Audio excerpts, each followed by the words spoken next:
우리 삶을 움직이는 뉴스, 중심 잡힌 시선으로 전하겠습니다. 황보선의 출발 새아침. 네, 황보선의 출발 새아침 4부 시작합니다. 어제 국민의힘 제1차 전당대회 비전 발표가 있었습니다. 이 자리에서 전쟁 경험이 없는 장수를 선택할 것이냐, 선거마다 이기는 장수를 선택할 것이냐라고 주장하신 분이 계시는데, 자, 주호영 국민의힘 당대표 후보 전화로 만나보겠습니다. 안녕하십니까? 예, 안녕하십니까. 주호영입니다. 네, 주호님 지금 어디 가 계십니까? 지금 오늘 경남 일대를 다니기 위해서 내려가는 중입니다. 아, 예, 지금 비행기로 이동하셨죠? 아닙니다. 성룡차로 이동 중에 지금 차를 세우고 아, 그렇습니까? 예, 인터뷰하고 있습니다. 예, 예. 자, 어제 그 비전 발표에서 지금 워낙 이준석 후보가 지금 스포트라이트 받고 있어서 이건 여쭤보겠습니다.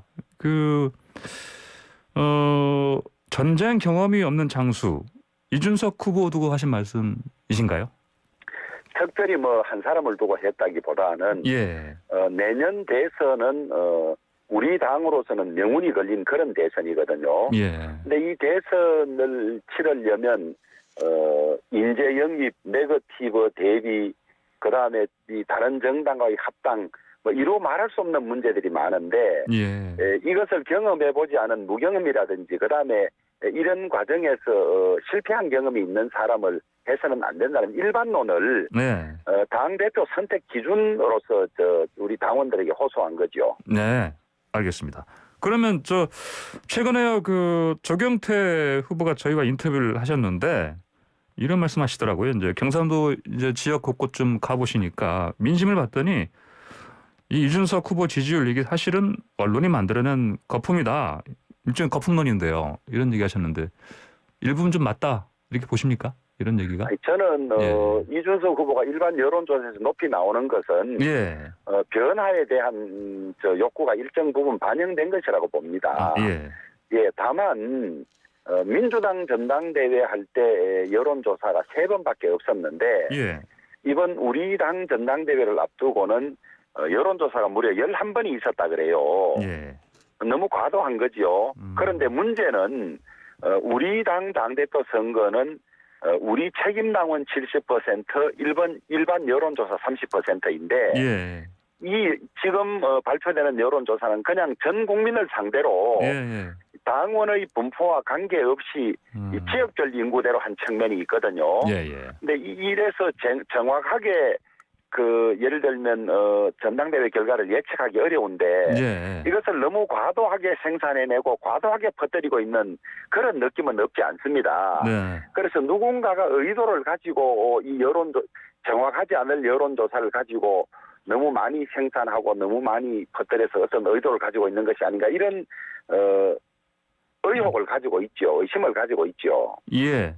알겠습니다. 또 이런 말씀하셨지 않습니까? 아이디어 좋다고 대리에게 회사 맡길 수 없다. 그리고 차가 문제가 아니라 운전자가 문제다. 이런 말씀도 하셨는데 이거는 우리 회사든 언론사든 보면 대리라든지 처음 들어온 평기자 이런 사람들이 이 참신하고 또 그 세대를 대변하는 측면이 있지 않습니까? 예. 그렇다고 해서 한두 개 반짝거리는 아이디어가 있고 괜찮다고 해서 그 편기자를 편집국장을 시킨다든지 대리를 사장을 맡기지는 않지 않습니까? 네, 예. 사장이 가져야 할 여러 가지 요소들이 있기 때문에 물론 참신하고 반짝거리는 것도 필요하지만 그것 하나만으로 회사가 경영된다든지 언론사가 경영되지는 않지 않습니까? 네. 그래서 우리 이 당원들과 국민들에게 내년 대선을 치를 당대표가 어떤 요소를 갖춰야 하는지 그것을 이제 말씀드리려고 한 이야기죠. 당 대표는 당 운영 전반, 그다음에 당의 혁신, 야권 통합, 네거티브 대비, 인재 영입, 그다음에 당내 갈등 조정, 여러 가지를 다 갖춰야 하는데 한두 가지가 장점이 보인다고 해서 그걸로 하고 나면 거기에 따르는 위험 부담은 어떻게 할 것이냐.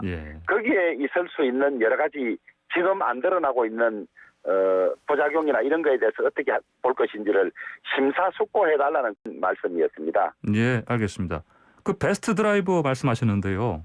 예. 베스트 드라이버를 모시겠다 하셨는데 그 누가 베스트 드라이버가 될 수 있을까요? 윤석열 전 총장도 그 후보에 들어가 있습니까? 저는 베스트 드라이버를 네. 정치 지도자 한두 사람이 이 혼자만의 생각으로 선택하는 것은 민주적이지 않다고 보고 있습니다. 예.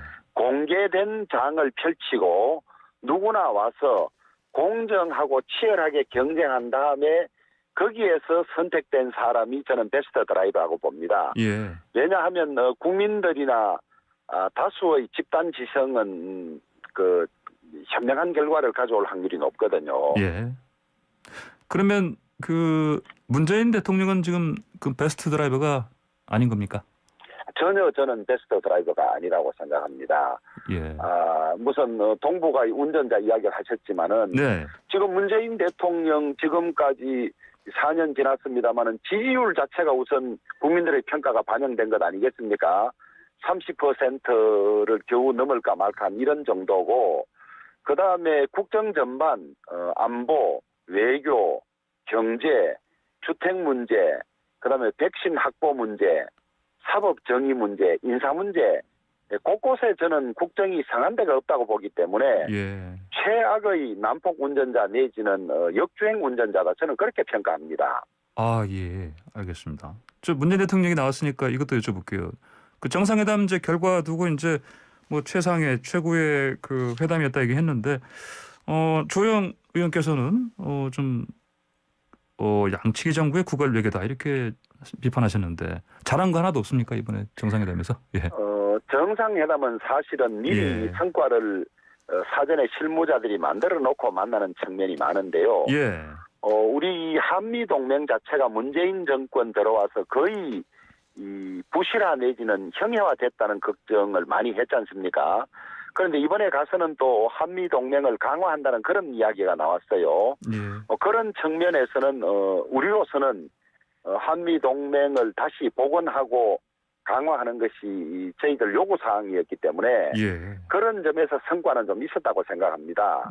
하지만은 그것이 아마 문 대통령의 평소 생각과는 달리 이 미국과 여러 가지 문제 때문에 아마 다시 원위치로 돌아간 측면이 있기 때문에 성과라고 문재인 대통령의 성과라고 보기는 어렵습니다. 그거는 문재인 대통령이 미국의 요구를 들어준 측면이기 때문에 성과라고 보기는 어려운데, 다만 우리 당으로서는 우리가 꾸준히 요구해왔고 우리나라에 필요한 것이기 때문에 그것도 성과라면 성과라고 평가를 하는데요.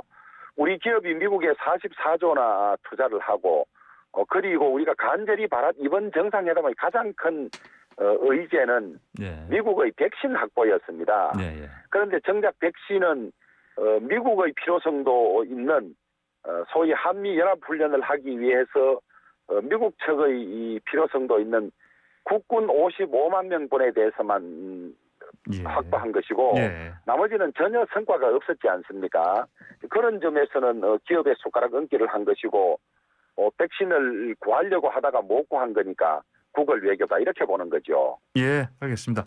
자, 다시 그 비전 발표의 내용 좀 여쭤보겠습니다. 그 선거마다 이기는 장수라고 본인을 설명하셨는데 그동안 선거를 많이 그만큼 이끌으셨습니까? 우선 제가 당사자가 돼서 치른 선거가 5번이지 않습니까? 그 중에는 대구에서 무소속으로 당선된 선거도 있고요. 그다음에 불과 선거 직전에 지역구를 옮겨서 지금 김부겸 국무총리를 이겼지 않습니까? 대구에서 무소속으로 당선된다는 것은 참으로 어려운 일이거든요. 뿐만 아니라 2007년 대선에는 제가 후보 비서실장으로서 대선을 가장 한가운데서 치러냈고 2012년 대선은 대구시당위원장을 맡아서 8080 투표율 80% 득표율 80%라는 전무후무한 기록을 세웠거든요.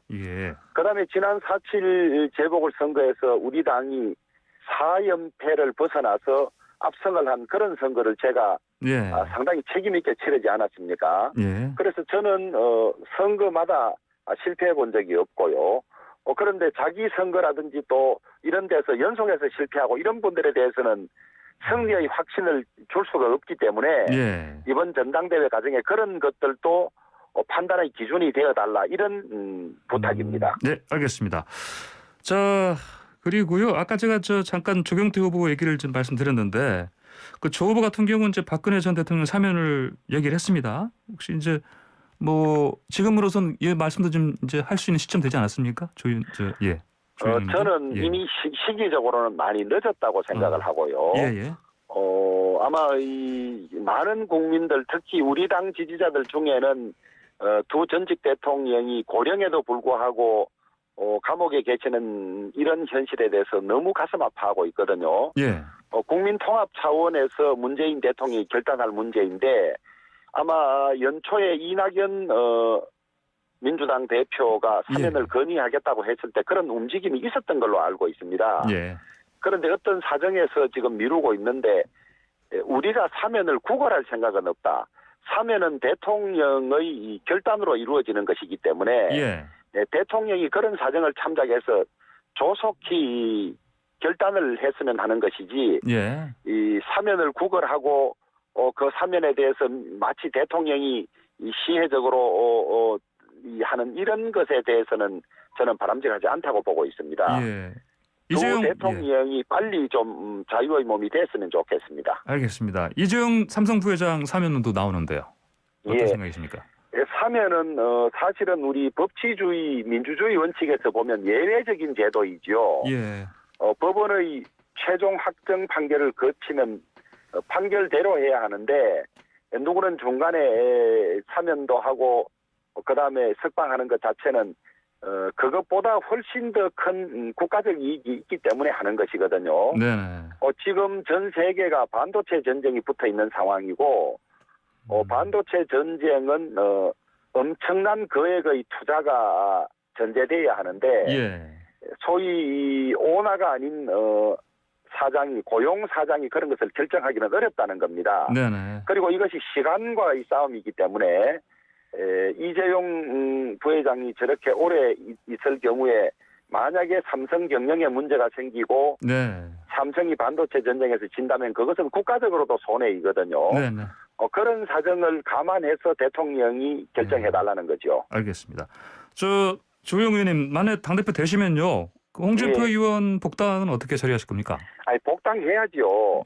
같은 조건에서 무소속이었던 권성동 그다음에 그 김태호 의원이 이미 복당을 했고요. 우리 당의 대표였고 대선 후보였습니다.